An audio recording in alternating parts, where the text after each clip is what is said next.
Well, hello and welcome to the Larson Hicks podcast or the Trinity Reformed Church podcast, whatever we're putting this out as. I'm Larson, and this is Pastor Brian McLain. What's up, man? Hey.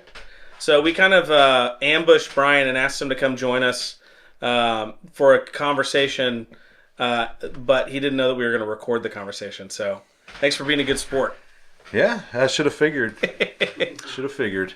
So I lured him in with cigars, and that's all it takes really for Brian. So we were going to talk today. I wanted to kind of like hear your story, your journey. You've been full-time pastor at our church since when? December of 23? 2022. 2022. Yeah. Golly. Yeah. That's crazy. Time flies. That's wild. That feels like an eternity ago. Yeah. So that's what? We're coming up on like 2.5 years, roughly? Yeah, 2.5 years. Wow. It's been a crazy couple of years in Huntsville, and just like context, I think we've had, Brian did the math recently, in the last 2 years we've had a new family join the church every 2 weeks. Consistently for the last 2 years straight. And we're still holding that. Still holding. Joined another family last week and got some on the docket. That's wild. So it's been a wild thing. I mean, it's, Huntsville's growing and people keep showing up and they come check out our church and they stay. But I get a lot of questions about like, why do you do it the way you do it? And most of the questions are coming from people visiting the church. But then I've been in the CRC for a long time. You've been in the CRC for a long time. And there's a whole other strand of questions about TRC Huntsville, and it's coming from a completely different angle. And so I thought that maybe a good way to like have that conversation would be just to hear your story. Like, how'd you find the CRC?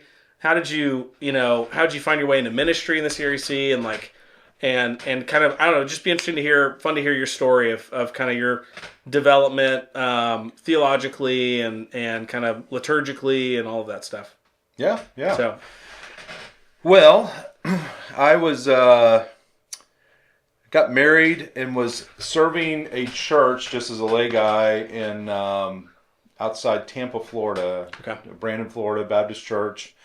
Denise and I were teaching Sunday school, and I was leading worship, and they suggested that I think about seminary. And so that's the first time I ever did. I remember I visited with a friend and thought, I've never thought about it before. Yeah. And so I went to seminary, Southern Baptist Theological Seminary in Louisville with a friend, and sat in on some classes and thought, whoa, like this is a thing. Like I can sit here and take a course on Jonathan Edwards. I didn't know this was a thing. That's cool. At the time, I was probably a year and a half into being a Calvinist, reading all the John Piper and John MacArthur and R.C. Sproul I could, and so ended up, we sold our house and moved to Louisville and started going to school there. And a lot of Calvinists in Louisville? Yeah, I mean, Southern Seminary is very much a Calvinist school. Mm-hmm. So there was no lack of arguing wherever you went there. Yeah. And I worked at I worked at a state park for a little bit, but also worked for UPS overnight with half the other seminary guys. Okay. And so I went to church with these guys, went to school with these guys, worked with these guys, just constantly iron sharpening iron. Yeah. Talking through things and reading lots of good books. And I was taking a New Testament course, and I was supposed to read N.T. Wright critically. Okay. And that started... Dope. It was a phenomenal book. What am I supposed to do if I like this stuff? Yes, right. Yeah. And so just read things there that I don't think I'd really read before. And so the other thing I was doing at the time was reading John Calvin as part of my morning devotions. And so I would get off work at UPS. I had about 2 hours to kill. I'd go to Shoney's, sit there, read my Calvin, then go to school. And as I was just reading Calvin, I just started realizing there's more to Calvinism than just simply the 5 points of Calvinism. And especially regarding the sacraments. And really reading Calvin on that and starting to have my head kind of twisted around and thinking differently about things. And I started asking questions, and I had some professors that would answer some questions. I had other professors that would, just kind of give me the old like, stop. Yeah. Just don't ask these questions. Get back to work. And so what I did at some point was just open up a phone book, and I thought a PCA guy would have these answers. So I opened up a phone book, found the closest PCA church to where I lived. Wow. And it happened to be a guy named Bill Smith, who's now a pastor in the CREC. Wow. At the time, he was at a PCA church, but leading worship, and his church was very much covenant renewal worship. Yeah. Like is common in the CREC. So I didn't go to church there for a long time. I just would meet him for coffee or ask him questions. Yeah. And he was giving me stuff to read, and I was starting to think about these things. And at the time, there were lots of issues going on at seminary that were getting me to think differently about stuff. There was one big issue that was happening at the time, and it was over the open communion. And I remember John Piper was catching some flack at the time because he wanted to accept the baptisms of Paedo-Baptists that had come to his church, and so there's a big debate about whether they can actually eat at the table, and so that got us thinking about certain things related to that, I mean, all those things together just kind of started coagulating in my head, and the other thing that happened was a birthday party. And we were the first people in our group of friends that had a kid. Okay. And then we had our second kid. So we had Molly, then we had Katie. Molly was 2, Katie was just born, and then close friends of ours had a little child. And we did a birthday party, and I remember we were at this birthday party, and what we were supposed to do was bring psalms or verses or poetry, something that we could write for that kid when they got older. They would remember it. They'd have this little keepsake. Hey, remember the McLains? They wrote this for you.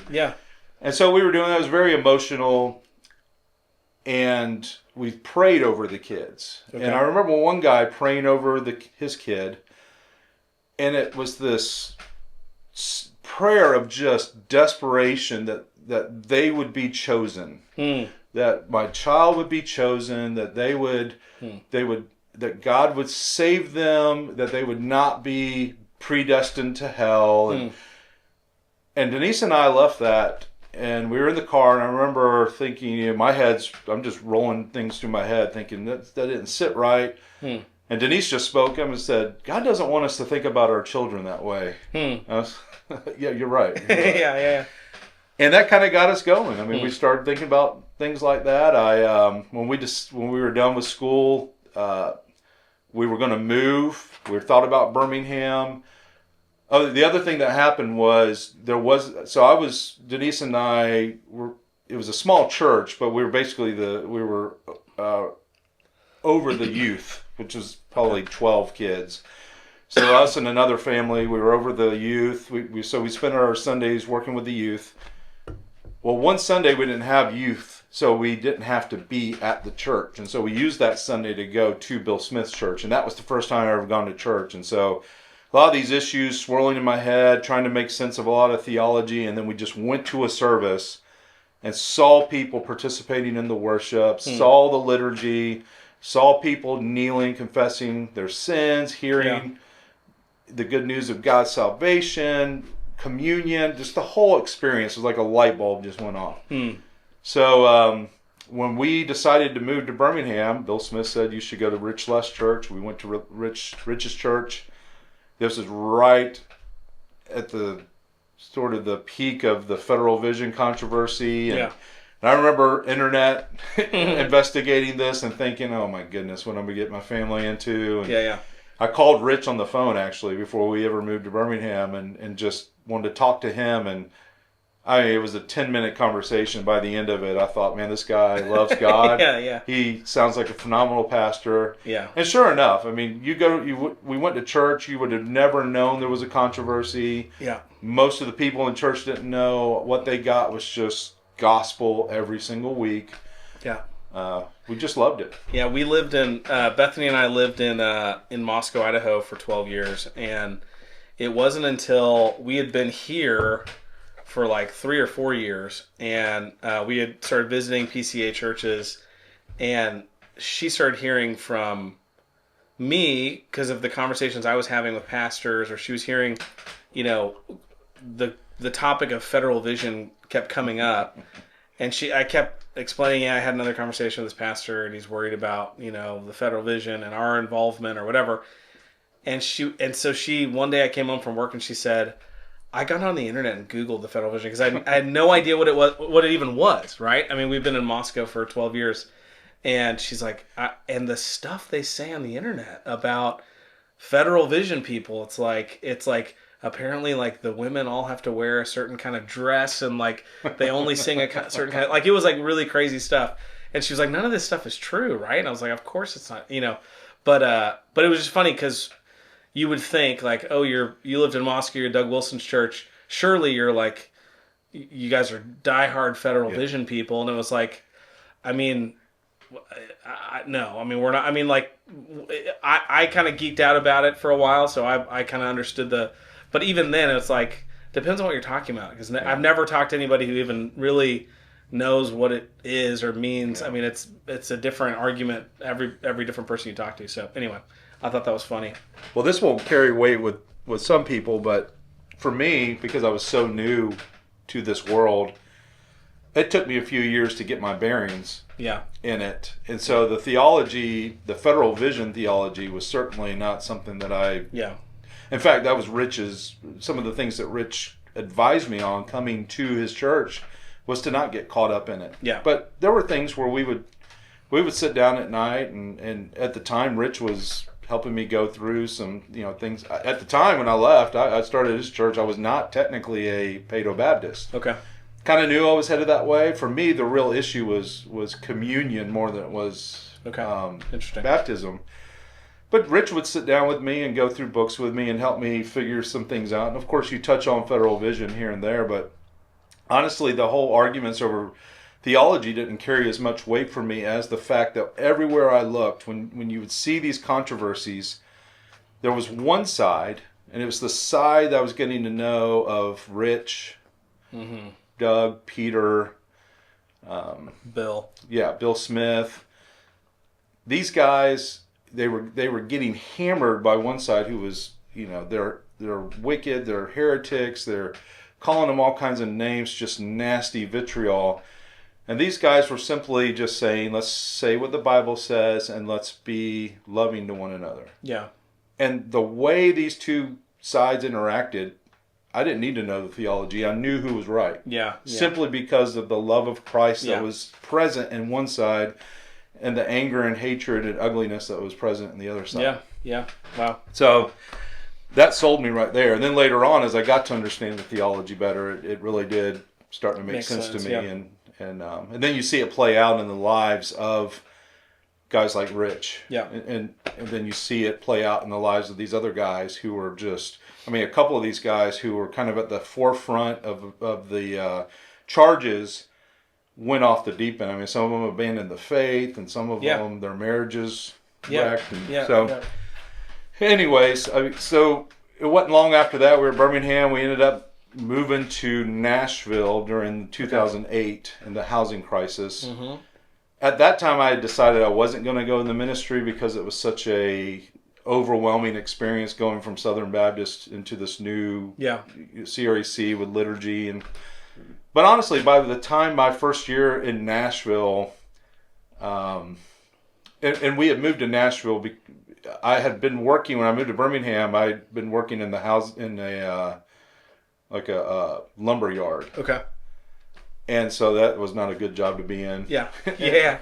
During the housing crisis. So I got a job with the power company, moved to Nashville, started work. I worked there for 14 years. Wow. During that time, when we moved to Nashville, a friend of mine, Joe Thacker, had just been called to pastor the new CREC plant there. Okay. So we were there the whole time. Yeah. I think within 1 or 2 years, everything started clicking, started getting, this is why we do what we do. This is why we sing the way we do. This is why hospitality matters. All these things started clicking for me. Yeah. And so it wasn't long that I became a deacon, started serving, reached a point where Joe had asked me to fill in for him when he wasn't when he was on vacation. So teaching, leading liturgy, just learning, growing. Yeah. And eventually, through in 2020, our church grew. We had that COVID growth. Yeah. They brought me on part-time as I lost my job actually in COVID for the power company. So I got at St. Mark, where I was in Nashville, they brought me on part-time. Okay. And that's kind of when I knew, all right, I'm now going back into the ministry. Yeah. And it wasn't long after that you and I talked. Wow. The rest is history. So it's interesting. It was the sacraments. It was Calvin on the sacraments that kind of got you interested in kind of more historic reform stuff and got you kind of moving maybe towards folks in the Series C, and then it was really child communion and sort of children participating in the life of the church, and just kind of that your wife's instinct that these kids are part of the church. They're they're supposed to be part of the family. I don't think that the way that guy is praying sounds right. Like it doesn't feel right. And would you say it doesn't sound Calvinist? It doesn't sound the way Calvin sounds. Right. Yeah. I mean, it's very proper. So one of the things that happened when I was in seminary was at the church I was at. I remember coming out of Sunday school one time, and one of the professors. So all the teachers and all the elders at this church were all professors at the seminary. But I remember one seminary professor was on vacation. So one of the seminary guys, was teaching the class, and I came out of the Sunday school with the youth, and I remember seeing like 3 ladies crying in the hallway. I thought, are y'all okay? Like, what's going on? And well, it turned out these guys are in the Sunday school class teaching on why you can't be assured that your children will go to heaven if they die in the womb or die as infants, because they haven't had a conversion experience. We can't be sure because they don't have faith. So these ladies are crying out in the hallway, and these type of things just left an impression where I kept thinking, man, this doesn't seem right. But you read Calvin, and that's not. Calvin's not speaking in that way either. Doesn't sound right. Right. Yeah, it's an interesting. I've had several interesting kind of realizations over the years of the weird combination of Baptist theology that is like cessationist, like hardcore cessationist, but then you also get the Calvinist part.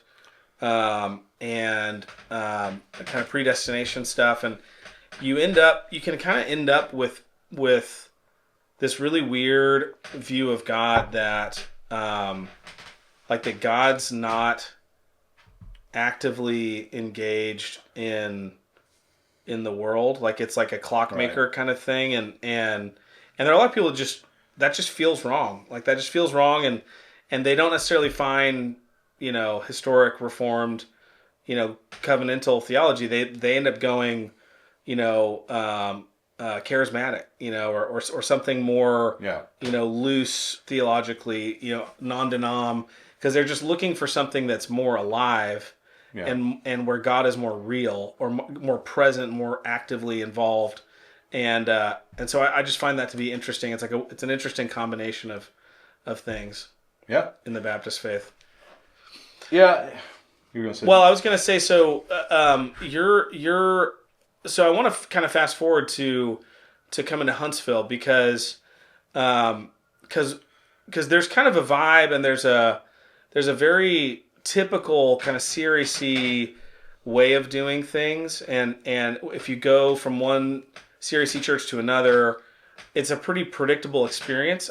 I've found, you there's a kind of person, a size kind of the congregation, and a particular approach to the liturgy that's very common, at least in the South. And at our church, we've kind of approached things a little differently. I mean, I would say we probably look pretty similar to Christ Church in Moscow in a lot of ways. But was your experience when you first came to Huntsville?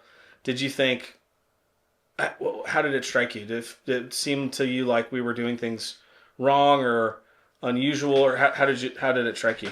It was different, but it wasn't So I've been in the CREC now for what? Yeah.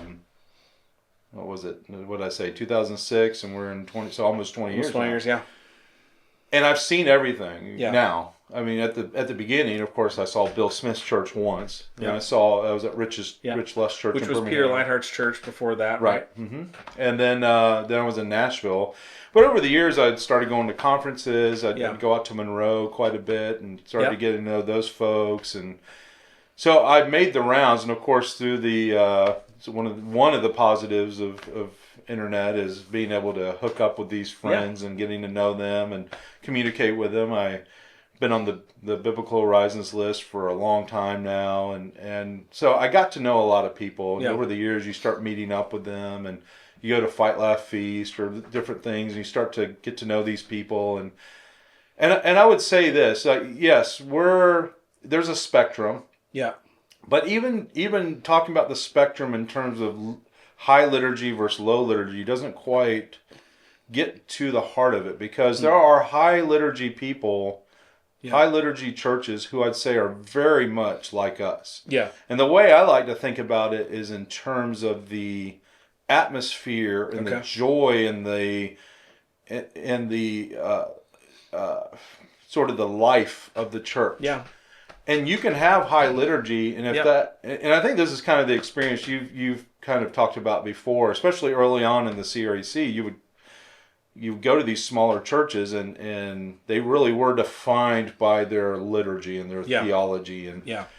But I think as the CREC has grown and it's gotten bigger, and small churches have gotten bigger, and we've worked through some of these issues, and churches that were very narrow in certain ways in their thinking, and have expanded and grown, and God has been gracious in bringing different people to it, and there really has been a growth in the CRC, not just in numbers but in maturity. And I would say that really in many ways we're like a lot of other churches in the sense that liturgy, I mean, for some people that is a big deal. For me, it's not a big deal. I know when I go to a church that's like ours, because they love one another, they love Jesus, they love their community, they love to sing, they love to feast, they love the Word of God.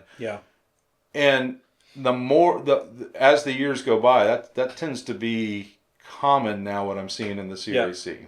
So a lot of the weird stuff was early on, and it's starting to be replaced with this commonality of feasting and joy and laughter and But I mean the liturgy. Some people make a big deal about it. Some people don't. Some people are high liturgy and they don't care one way or the other. They don't make a big deal about it. Other people, it's their hobby horse. And well, I think it's also the content, like the content of the sermons and the teaching and the conversations. I think that there's this kind of cage stage CREC kind of, and very few people grew up in the CREC because it's a young denomination, right? So you have little pockets here and there where you've got multiple generations, but for most CREC churches, it's all people who are first time. We just celebrated 25 years, a year ago or 2 years ago? So. Yeah, that's right. So so you tend to get people who are really excited about the theological particulars. You know, there's like and I think I've heard Michael Foster talk about like listism. You know, people who are like, I'm looking for a church that checks the most of these boxes. And the boxes are, you know, paedo-communion, paedo-baptism, post-millennial, you know, patriarchal, family integrated. Like they go through their list of all the things, and they're evaluating a church on the basis of how many of the boxes does it check, and there's this sort of faith that they're putting in their list that if a church checks all these boxes, then it's going to be a good, healthy, vibrant, faithful church. To which I'd say, you know, that there's no real guarantee there, right? You can check all of those boxes and still have bad leaders, or still have a lot of immaturity in the church that's not really being shepherded well. And so I think that's something that we've tried to push against in our church. We're not looking for the theology connoisseurs or the liturgy connoisseurs. Right. We're kind of looking for everyday Christians, who want to follow Jesus with us. And I would say this too, just going back to when I came to Huntsville, what you said earlier, there have been some opportunities in the past where people have reached out to me because they knew I had studied and had been trained and was preaching, and of course as I preached and had opportunities to preach at St. Mark and some other places, the word starts getting out. So and I never really desired to leave Nashville. Yeah. But also, I'll be honest, I also didn't really desire to go to another church. I mean, it wasn't. If I really felt like God had called me to that, I would have, but I never felt a desire to go. Yeah. And part of that is because of the specificity of some of these churches where I felt like if I went, it was more about, okay, I'm coming into their world and their territory, and can I conform and is it going to be on my shoulders to then like carry this thing and to deal with it. So when I came to Huntsville, one, I love the idea that there was other men kind of shouldering the load, but second, that was the first time I really had, it was the first time. If you would have asked me, and even now, like you could say, there's certain songs I like than others. You open the Cantus, there's songs I don't like, there's songs I like. At the time, I would have said, I would prefer to wear a robe. I wore a robe in Nashville. Yeah. But those things, it quickly became very secondary to me, because what I noticed just spending a little bit of time with you and the other guys was that love of one another, that love of the church, that love of God's word.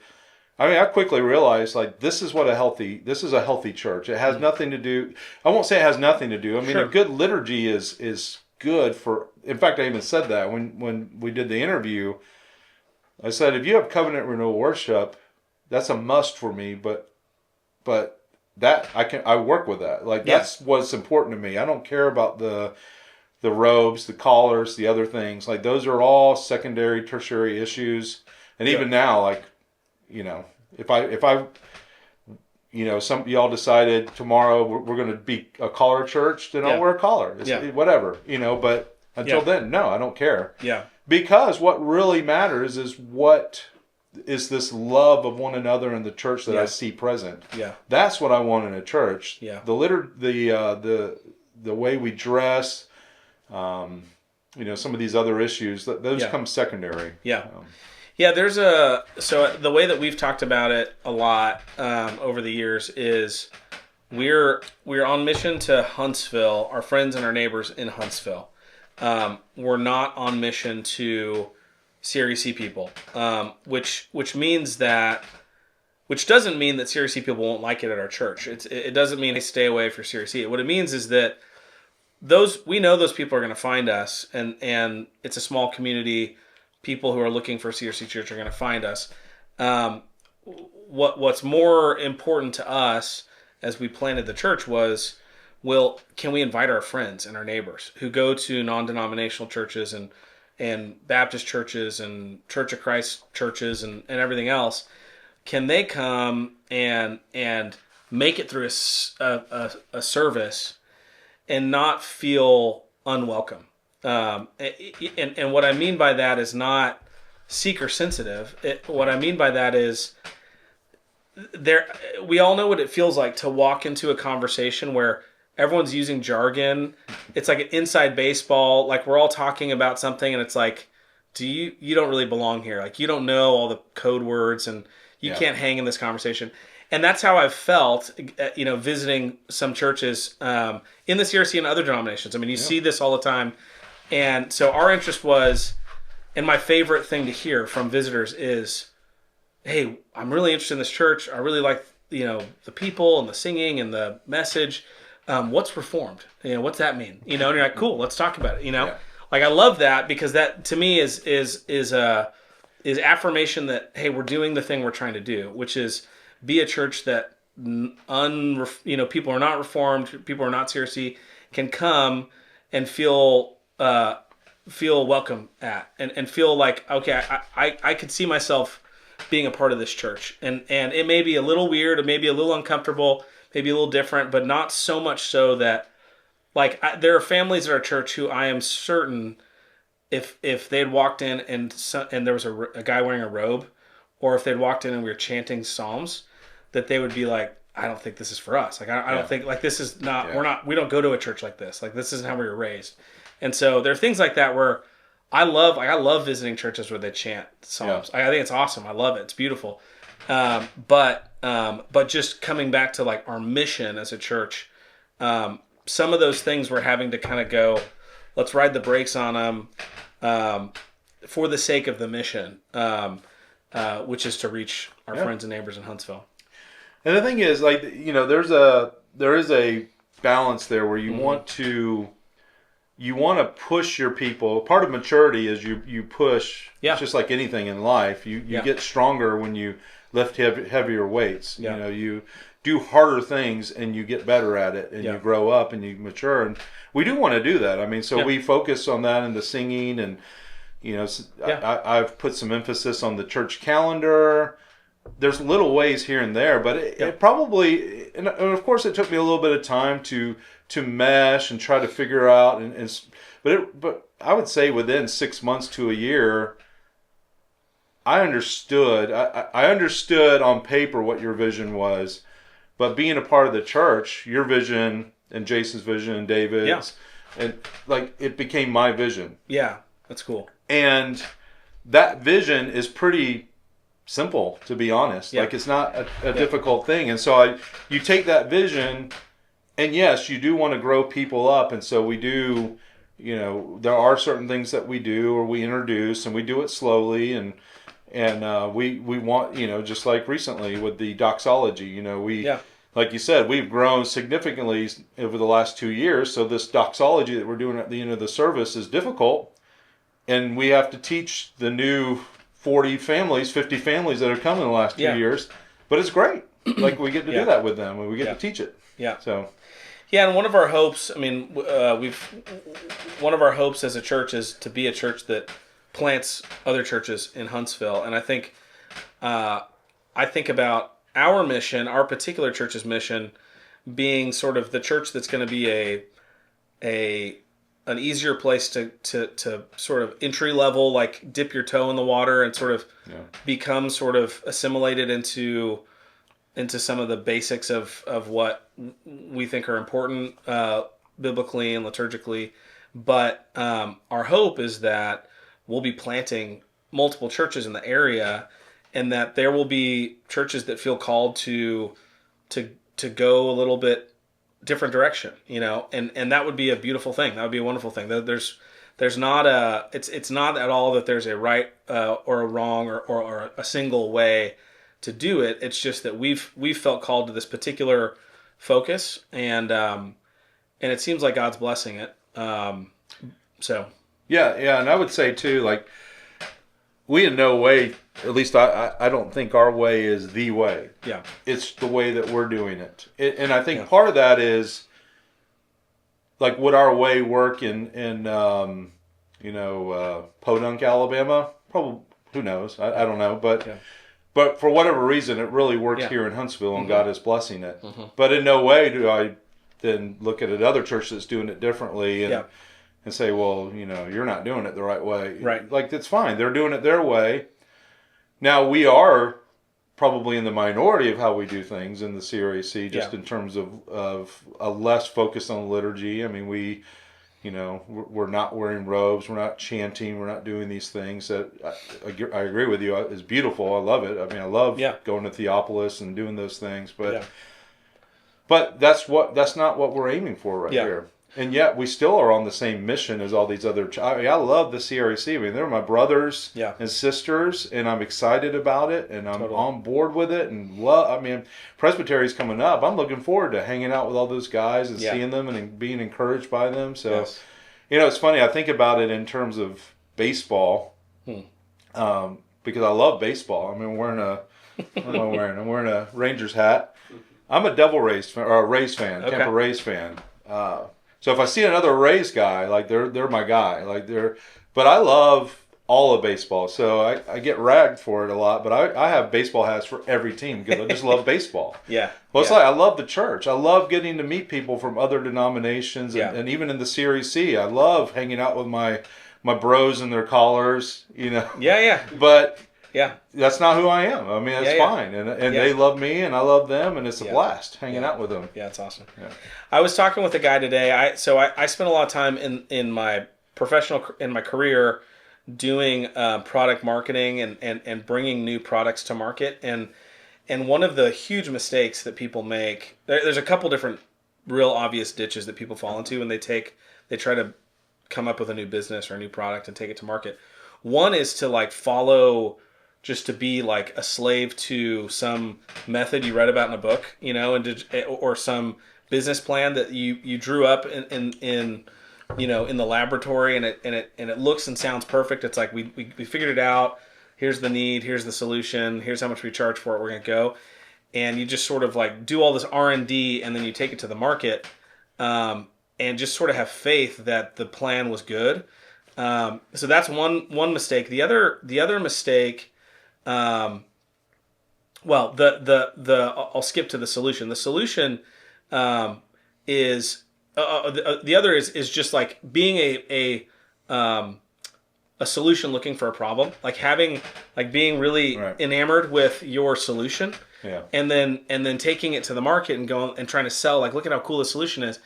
And the reality is that the customers are going, yeah, it's cool, but do I want to pay for that? Is it going to solve any real problems that I have? And the right way to approach business entrepreneurship is to kind of exegete your community, exegete your market, figure out who are we selling to, what is their job, how does their job work, like what are the real pain points in their business, and then kind of back your way into tailoring building a solution for them. And I think that what in God's providence in Huntsville, what happened was we showed up here. We weren't intending to stay, but we ended up at a little church that kind of fizzled out and died. And then we ended up at a PCA church that was fine. It wasn't a bad church. It just like we slowly started to feel like, man, like there's a lot of things that are missing here that we're missing. And it wasn't, I was finding in our family, it wasn't that we just really need more chanting in our lives, or we just really need more people talking about post-millennialism or whatever. Like it wasn't like that wasn't the hole that the Hicks family was experiencing in our lives. It was community. It was real relationships. It was people who loved being at worship, people who loved singing God's word. And we felt like our older kids had experienced that growing up in a healthy, good church, and our younger kids just weren't getting that. And so as we started thinking and praying about planting a church, we were coming at it from the perspective of people who have been in this community, like this particular community, for 6 or 7 years, and really felt like we knew what was missing. We knew what our friends in other churches, we'd visited tons of churches. And so when we started trying to distill down, like, what are the problems we're trying to solve with the church, we came up with our 4 distinctives, which are biblical worship, keeping your kids, true community, Catholicism, and Reformed Catholicism, or whatever you want to call it, ecumenical. And those were the things that we saw in Huntsville that were out of whack and seemed like they needed to be fixed. Like somebody needed to try to solve these problems.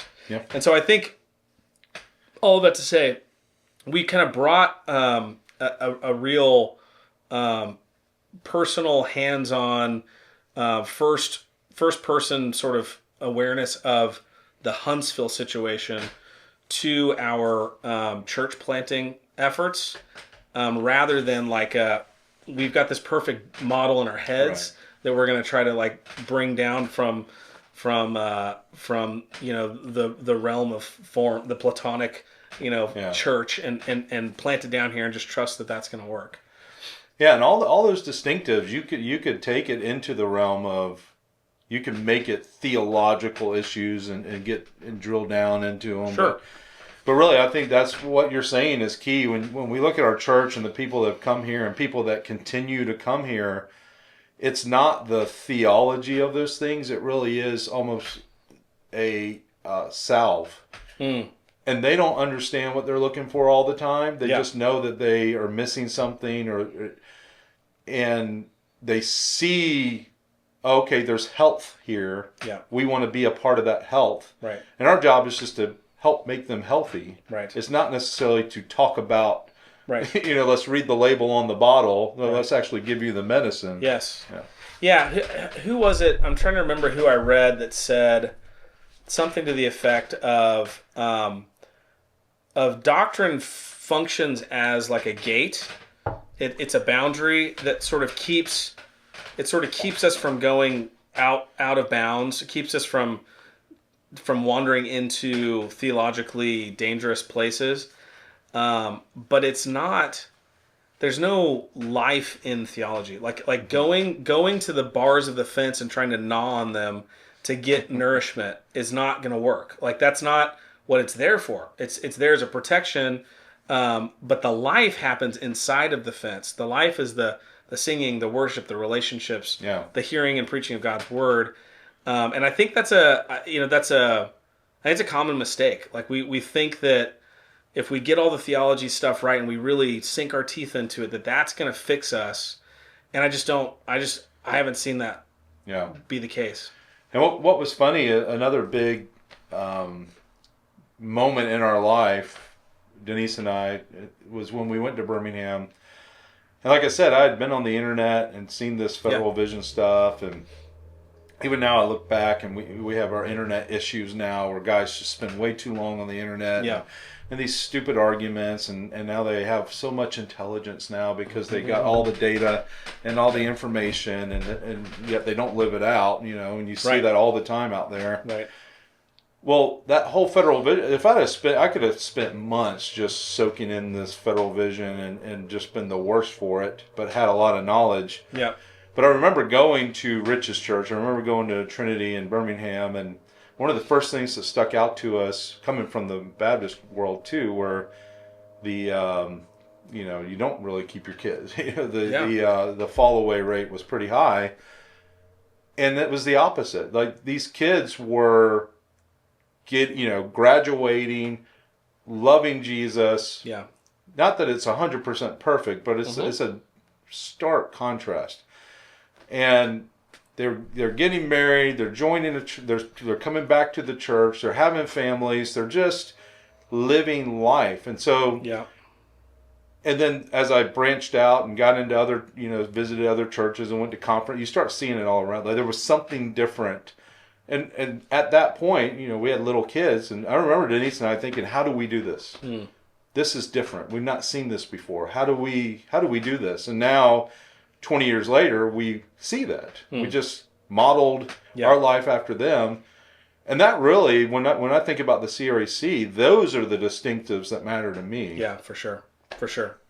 Yeah, I think one of the practical ways it happens, and this is something that we've talked a lot about, and I've maybe talked about it on podcasts before, but there's this real danger of moving fast theologically, and I think shepherds have a responsibility to protect the flock from that danger, and I think there's a real temptation for pastors, especially I would say in our circles, because we're such a weird little niche that when somebody shows up at our church really interested in our niche stuff, we want to geek out. Like we're excited about it. We want to geek out. And we're like, let me tell you how everything you've been taught's wrong and how I know all the, I know the secret, knowledge that's going to like unlock everything for you.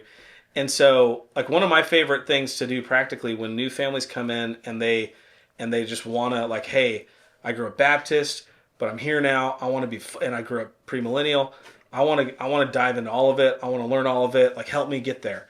And my typical response is, you don't have to believe or pass a test to be here. Mm-hmm. Why don't you just be here, be a part of our church, soak up the teaching? You're going to get all that stuff. Yeah. It's going to be in the teaching. It's going to be in the water. You'll get it soon enough. But just engage with the community, engage with the teaching, and don't rush. It's actually a really unhealthy thing for you to just uproot the faith that you were raised with and just discard it. And the problem with that frequently is that like what's happening, if you're keep with that metaphor, what we're doing, hopefully a faithful church is more pruning and tending to the plant. It's not uprooting it and putting something else in. And I think what happens is people who uproot it, the new thing doesn't get very deep, doesn't have very deep roots, and the next stiff wind that comes is gonna blow it over, and they're gonna be tossed about by the next wind of doctrine. Yeah. And you see it. I mean, we both know people who have gone from Baptist to Presbyterian to Eastern Orthodox to Roman Catholic, then Eastern Orthodox, then atheist. I've seen it. Mm-hmm. So I think it's a real that's a practical way to sort of not. Doug Wilson's fond of saying your theology comes out of your fingertips. Yeah. And the inverse of it is true. Whatever's coming out of your fingertips is really what you believe. And so you can get there theologically by focusing on imitation, imitate and just engage in the life of this mature body. Yeah. Yeah, and that's kind of a litmus test for me.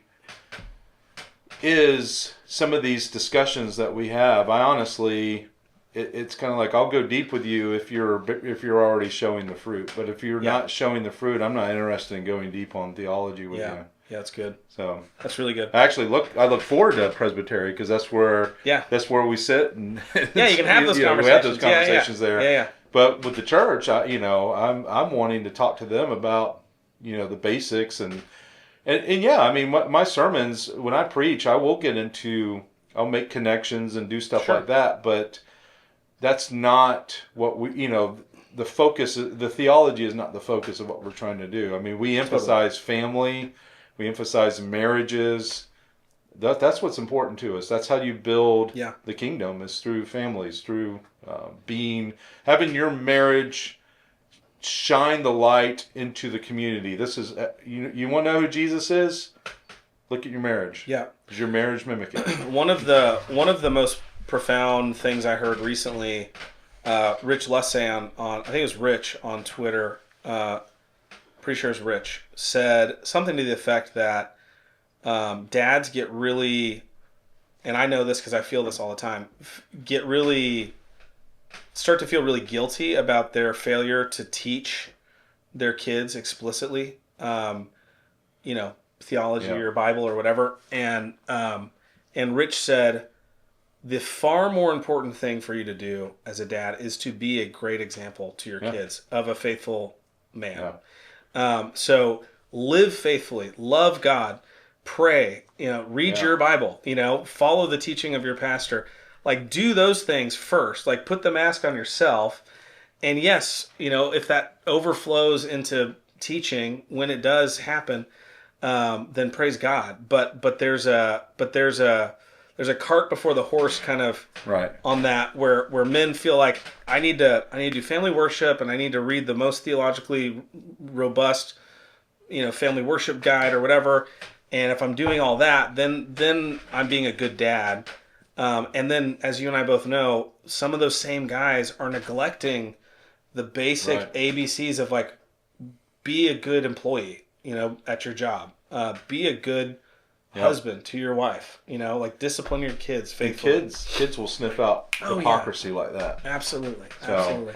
Yeah, yeah. One of the things that's weird about our church, and I know you get lots of questions about it, is.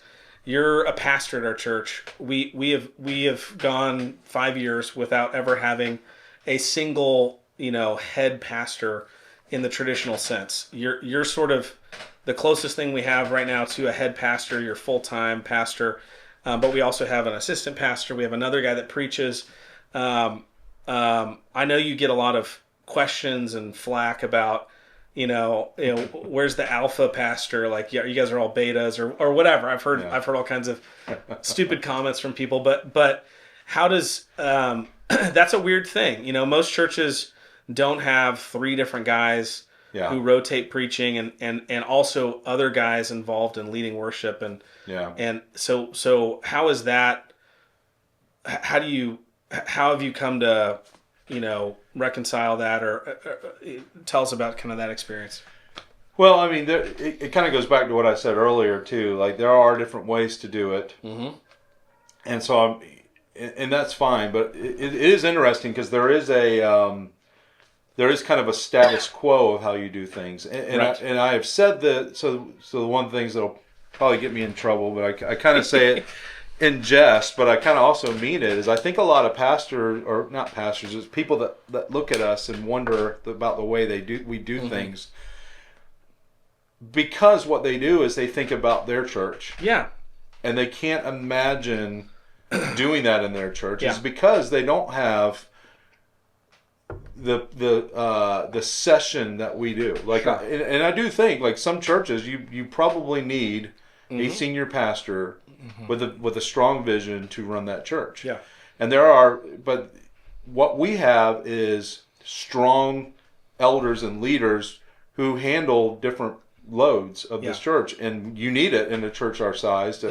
And we've figured out pretty quickly what our specialties are, what we're really good at, how we can help one another.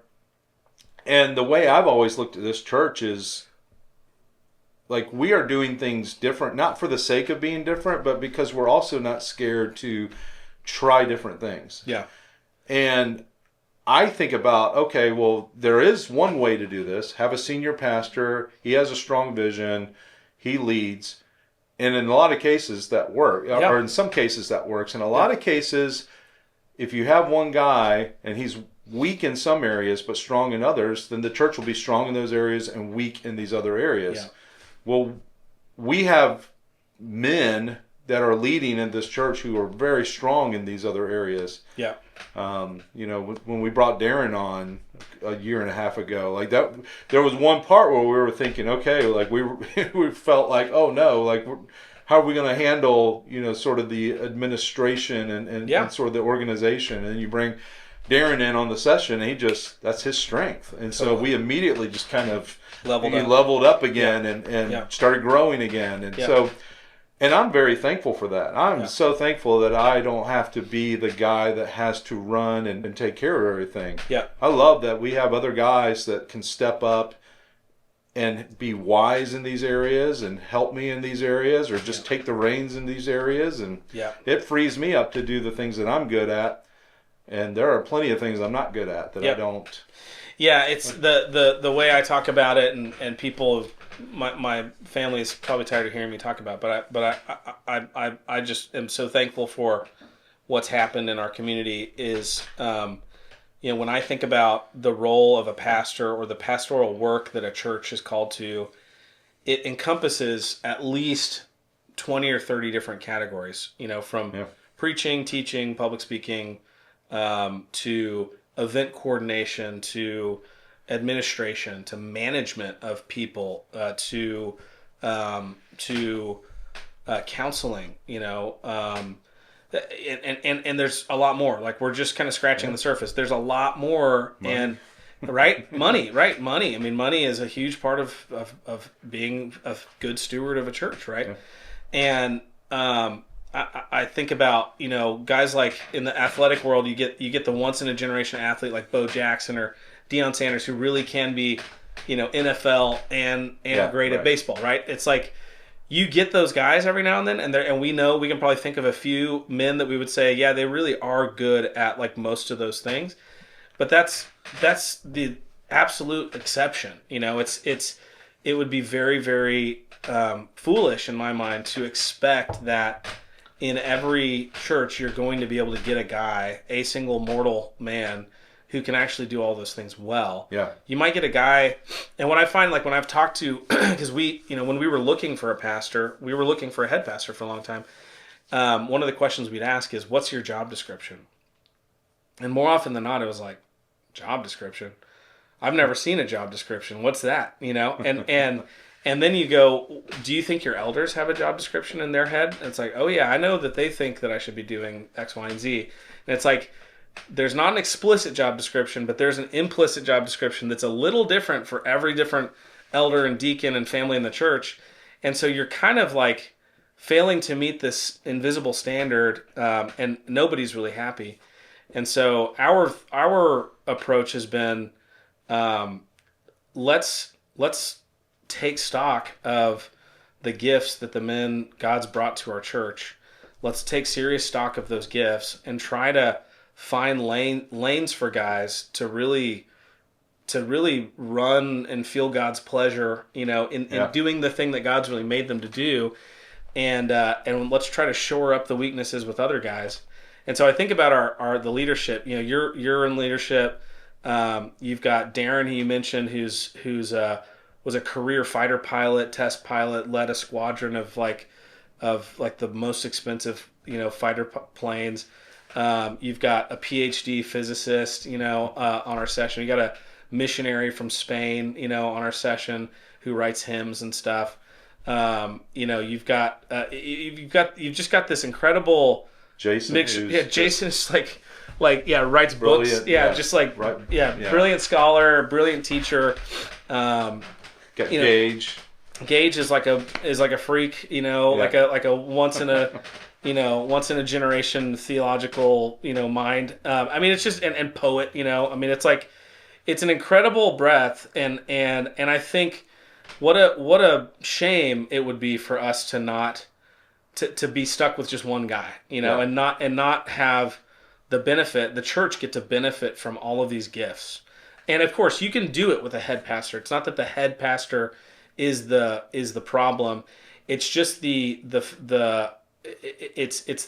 neglect of tapping into the rest of the body.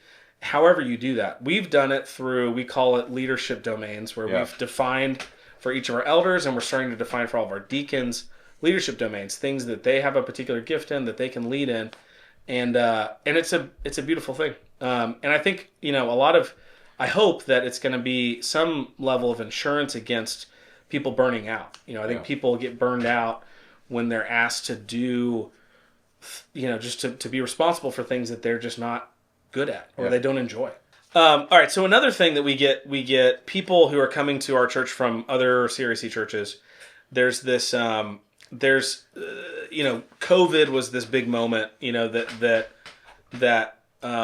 it was like the event that launched 1,000 culture warrior, 1,000,000 culture warriors. There was a lot of people who felt like they were asleep, and then COVID sort of revealed kind of a peek behind the curtain. There's this whole other, we're starting to see who's got backbone, who doesn't in leadership, but also theologically, people going, man, maybe the foundations that my church is built on are not really as strong as I thought they were. And so they start to kind of look for the red pill. I want to find the red pill, the thing that's going to unlock things. But I think part of that has been this real obsession with political engagement, with speaking to what's happening in DC, or what's happening in our public schools, or what's happening, in public libraries or whatever. I think some people may visit our church from other CRC churches and be disappointed that we don't talk as much about those things. What's your take on that? Why do you think it is that we've chosen to not speak as much on those things from the pulpit, at least? Well, from the pulpit, I believe my job is to address the people in the church and where they're at, and the sins that we see, which the internet is great for that. But but the sins that we see, that's why we address things the way we do. And so when I do preach from the Word. But I will often direct it, or our exhortations, when we write exhortations, confessional exhortations, they are usually generally directed at things that we're seeing in the congregation. Mm-hmm. That's our job. Is to address what we see in the congregation. Cultural engagement can be fine. But again, it kind of goes back to what I was saying about theology earlier. Like, do you have the ability to do that? And what I mean is, have you done the work at home to earn that right? And I don't think, we do need prophets in the world. And those prophets that are out there in the world that are speaking truth, that have been given a platform, have earned it. Yeah. And I think about Doug, and he's earned that platform. Yeah. Over the years, and so when he speaks, it carries weight with it. Yeah.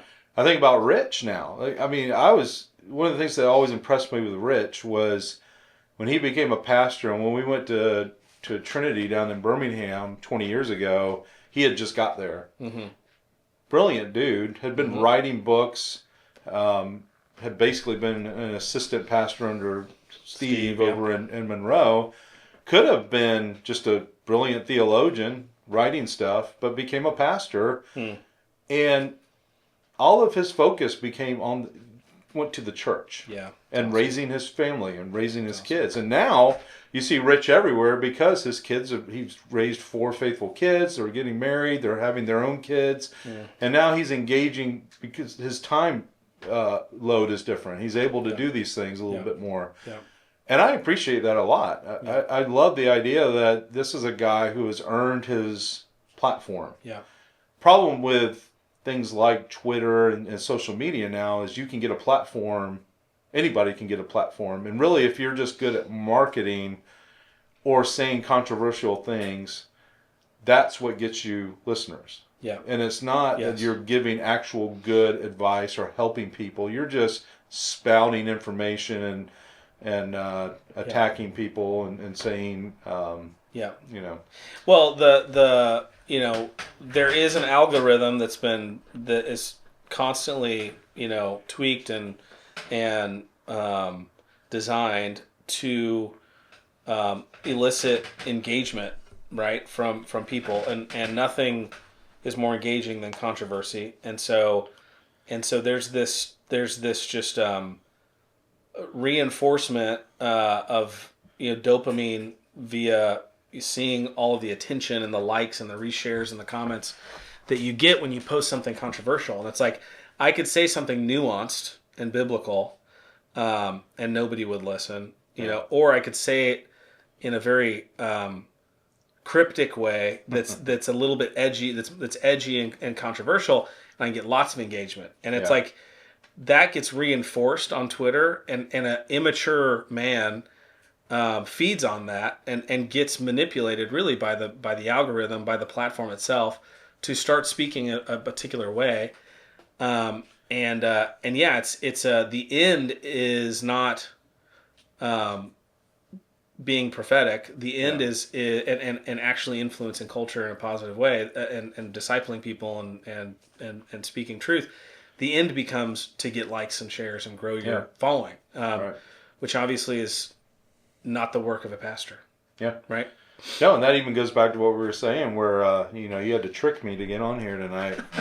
And but I am thankful because I don't feel like I have a need to do that. I mean, you do that with Rich. You have a platform. You're good at that. Jason's really good at writing blogs. I'll write some blogs here and there when I can, or when I have something to say. Yeah. And it's usually related to a sermon or something. Yeah. But Jason is great at writing engaging culture through his blog for our people. He's not necessarily trying to just get his name out there. He's writing books and writing blogs. So we have guys who are talented at that. Yeah. And that's one of the questions I even asked when y'all interviewed me was, what's the purpose of these things? And it's to build the body up. Yeah. It's to build our people up. And when you look out there on the internet and some of the controversial stuff that's happening today, there's no building up of the body that's happening. No. So one of the things that I think our church is so incredibly blessed in is I've never had a pastor that was as engaged with the congregation as you are. Like I've almost never seen or heard of a pastor who is meeting as frequently, as regularly, as constantly. Like I'm surprised multiple times a week to talk to people in our church who are like, yeah, I met with Brian the other day, or yeah, I get lunch with Brian I mean, my own son, this happened to me last week. My son just had surgery on his foot. He's stuck at home. And he mentions, oh, yeah, I had lunch with Brian. And I'm like, how'd you do that? You're crippled. What are you talking about? He's like, oh, Brian brought me lunch. And we sat in the kitchen and had lunch. And I'm like, man, like how many pastors, are out there doing that? Like, and I think it gives, I think it's the real work of being a pastor, and it's not sexy. Nobody sees it. It's not flashy. It's frankly not as rewarding. In the sense that it's just a lot of like beating your head against a brick wall and like wake up. Stop being dumb. But it's the work of a pastor, and I don't think if the expectation was on you to be the next influential pastor, right, that you would have the motivation or frankly the support of the church to do that kind of work. So no, and I really do. I'm thankful because that is a strength of mine, and I enjoy it. Mm-hmm. And if I felt like I had to be writing a lot and engaging culture a lot and preaching every single week, I wouldn't be able to do that. Yeah. So and I think it's going back to what I said earlier about looking at what we're doing, not as different for the sake of being different, but everything we do, we tend to come together and think, okay, we're coming from a paradigm where we all grew up a certain way in the church and realizing, okay, we don't want to be like that. Not that they're bad or not brothers or sisters, but we see the ineffectiveness of things the way we grew up. Yeah. And we're trying to be different, but still faithful. And part of that is just being, maybe innovative is not the right word, but just thinking outside the box. Yeah. And that even goes for being a pastor. Okay, this is what I know a pastor does. This is what I've always been taught. This is what they told me in school. Yeah. But what if it looked like this? Yeah. Yeah. And so I'm open to that. I'm always open to trying new things. Let's think about things differently. Yeah. Yeah, and I think the thing too that is a huge danger, anytime there's something that's working and that's successful in a particular context, the danger is to go, okay, those guys figured it out. Let's go apply this. Let's just follow this. Let's turn it into a system and a model, and let's take it over here and let's just replicate it, line by line, and it just doesn't work. And the call for pastors or the call for leaders in any organization, a family, a business, a church, is to daily take up your cross, to daily look at the work that's in front of you. God tells us commands us not to worry about tomorrow. Today has enough troubles of its own. So like wake up, pray the Lord's Prayer and get to work at the things that are right in front of you. And seek first the kingdom of God and His righteousness, and all the rest will be added to you. So like, you don't have to figure it out. Like you don't have to figure out the big, perfect ideal. Just like, do you have a flock? Are there people in the flock that need shepherding? How can you today shepherd that flock? Rinse, repeat. Using the gifts that God's given you. And if there are gaps, then mind them, tend to them and pray for guidance and direction. We have God's kindness to our church. We have a retired Army, guy who's serving now as our church administrator, and it's like that doesn't fit the mold. Like usually it's like a young lady or some secretary type person, which is a fine and dandy way to do it, and there's nothing wrong with it. He'll break your neck if you call him the secretary, by the way. Right. But it's such an incredible blessing, like he was at Beer and Hymns last night, and he's like this big burly guy, and he's hauling in all the hymnals, and I'm like, that's our church secretary, like it's just cool, But it's like, if you're not constrained by the, stupid pressure to like follow the program, and you're open to like, who's God put in our community, like, then God answered our prayer. We were praying for this church administrator position for years. You know, we've been praying for it. And we've been trying different things, and this guy just dropped in our lap, and it was like, wow. So yeah, I think it's really cool. Yeah, God is certainly. That's another thing I've seen since the day I came was, in clarity was brought to me through Rod Olds when he came and just talking about the seasons of a man's life, but seeing doors open left and right that were not. If I had tried to plan things the way I thought were the right way, it never would have happened. And I'm sure y'all feel the same way. Totally. It's just that and I'll say another thing about the leadership in session here is there are no egos. Like, we really do love each other. We support one another. It's not a battle of wills. Mm-hmm. Like, we really are of one mind trying to accomplish things. Yeah. And that's even in the CREC that I think is at the forefront of what, this is just me talking, but when you think about the development and growth of the church and what is happening, I think what we're seeing in the CREC, honestly, is probably what, you look back 100 years from now, 150 years from now, will probably be another big leap in reformation or something you want to call it. Lord willing. And what we're doing is a big part of that. And it's not because of, like, we'll look back and they'll look back and point out some theology here and there, but it really is kind of bringing this emphasis on worship, but enthusiastic, joyful, sincere worship that is training people to live and love one another, and we're applying what we do on Sunday mornings into their lives, and it's changing the culture. It's changing. It begins in the homes. It begins in Huntsville, and we're seeing it, and people are starting to come, and the CREC is growing everywhere, and you're seeing growth in all these other places. And what was 30, began with 3 churches 25 years ago is now 330 or 50 churches now, and it's just growing and growing and growing. Yeah. And I think we'll be able to look back, and not that the CREC is the be-all, end-all, but I think what we're doing is going to have impact for the future. Yeah.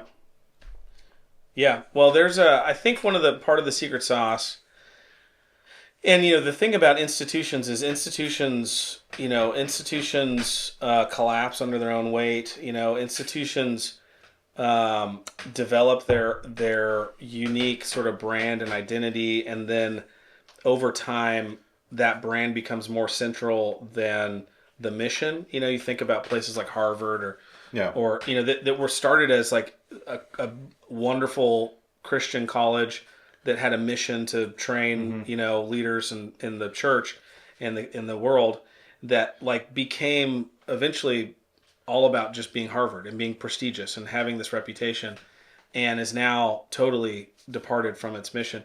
So I think that's always a danger in every institution, and that's, we've got that to reckon with in our own denomination, in our own church. I think one of the secrets to success is kind of the local authority. And one of the things I've seen in Presbyterian churches that I was really concerned about in some of the PCA churches I've been a part of is the brand is conservative, Presbyterian.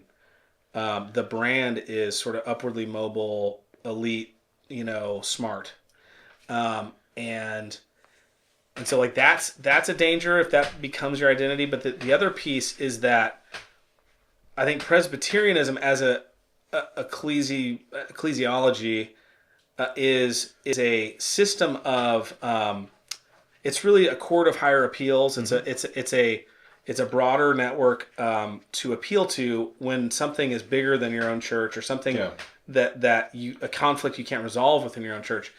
But what I've seen happen is you get all these like company men pastors who don't want to cross the establishment. Like, they don't want to cross, and then when there's a difficult decision or a stance that needs to be taken, there's this temptation to go, well, I got to wait to see what Presbytery decides. It's a bigger issue than I can speak to. And it's like, no, you're you're ordained by God to shepherd this flock. Speak to it, speak to it. And so I think that's another danger. But I feel like the Series C has got a very local, like has a strong emphasis on the leadership on the ground locally. It's not a top down thing, and I think that frustrates people. There are people in the Series C who are frustrated that we can't get enough done. At the presbytery level, we need to move faster and get more things done, and be kind of a bigger, have a bigger voice as the denomination. And I think it's a feature. It's not a bug. Right. So anyway, that's one of the ways I think I think if we can preserve that, we're going to be have better chance of longevity.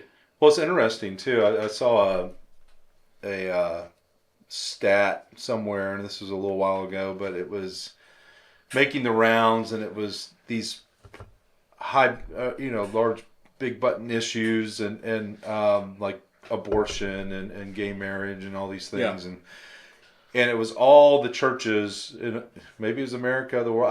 I'm going to get some of these stats wrong because I don't remember, but it was all the different denominations, and I think even non-Christian ones. So it had like Mormons and different religions. But where do they stand on these issues? And I remember abortion, and the most conservative church was like the PCA, I think, and they were at like 67% against abortion. Wow, it was a crazy stat. Wow, and that was the most conservative. And I remember thinking at the time, like, I bet that number is like 99% in our denomination. Oh, yeah. Which is crazy when you think about it. Yeah. But it's awesome because of the way I think we're set up. And now we do have our other issues that we got to be careful of that are creeping in from the, from the other side, that we need to be aware of. So the same thing, if we don't pay attention, we let our guard down, we may have strong views, conservative views against abortion, but we'll end up with, stupid, Hitler Christian Prince nonsense and stupid stuff like that. Yeah. Yeah, there's the temptation, to, it's what you were saying earlier, that your job as a pastor is to shepherd the flock that God's given you, right? And if you keep your eye on the prize, like if you stay focused on that mission, the people that God's put in your life, I read Chesterton say something to the effect that the beauty of Jesus' commandment to love your neighbor, he could have just as easily said, love all mankind, love humanity, love all people, right? And that's like the, think about who the movements in our time that have that sort of universal sort of ethic, like global warming people. Right. Like, we just love the earth, we love animals, we love people. Well, what about your neighbor? Like, I hate him. I hate him, and I hate him because they're all evil and they don't love the earth the way they're supposed to. Or Marxist. Like, Marxism is another sort of ethic that's all about loving the theoretical, proletariat. Like, love the poor in theory, but in practice, enact these policies that just destroy your neighbors, right? And so in the same way, like Jesus said, love your neighbor, which was love the specific, particular bit of humanity that I placed right next to you, that I placed in your life. That's the one I want you to love, not the idea of humanity. And so I think in the same way, when we get sort of too wrapped up in our own causes and our own theological hobby horses or whatever, we can just look right past the flock right in front of us, including our own family, our own wives. And just be obsessed with this mission. Idealism. Yeah, exactly. I think that's a... Yeah. And even it was in your exhortation, and I've been bringing it up, and even as I counsel with people, even providentially, we've divided our church up into these 7 parishes, geographic parishes, and we've told people, use this as God's providence. And so I've been telling guys, like, you need to go into your parish and get to know all these guys, and then find 3 or 4 that you can share your sins and your problems with, and have them be praying for you. Yeah. Don't go find the guys who are just like you. Yeah. Find 3 different guys in your parish who are different than you, and then become best buds with them and pray with them. Yeah, yeah. And trust that God put those guys there for you. That's so good. Well, Brian, we've covered a lot. Yeah. So I this may be a podcast that ends up being too long, or that needs to be broken into several episodes. So I'll call it. But thanks for letting us sabotage you here and talk about the church. It was a lot of fun. I enjoyed it. Yeah, man. Thanks for having me. All right, bro.